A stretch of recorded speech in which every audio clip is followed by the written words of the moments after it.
Goedemiddag mensen. We hebben hier een afwisseling van bewolking en de week zinnen. Maar het wie een droge dag en het wie een aardige dag met een temperatuur van zo'n 10 en 11 graden. Het weekend belooft een heel stuk beter te worden en dat hebben we te danken aan een hege drukgebied wat de komende dagen vanuit Duitsland richting Rusland scoot. En het zorgt voor een zuideestelijke wind maar een schrale, droge luchtsoort die op uw sta komt. Het was voor jullie vannacht. We hebben jullie vannacht staan gewoon meer opklaringen en dus kan het ook weer koud worden.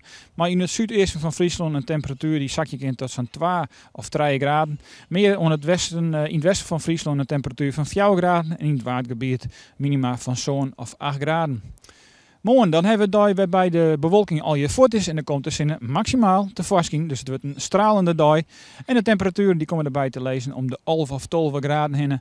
En daarbij hebben we een matige en vrij krachtige wind en die komt uit het zuidoosten. X9 eigenlijk hetzelfde waar, volop de zinnen erbij, nauwelijks of geen bewolking en een temperatuur die nog wat hoger komt te lezen tussen de 12 en 14 graden. De wind is ook weer zuideestelijk en matig en vrij krachtig. En ja, zoals ik het al zei, dit hege drukgebied zorgt het voor mooi waar. Ook de komende dagen betekent dat droog waar.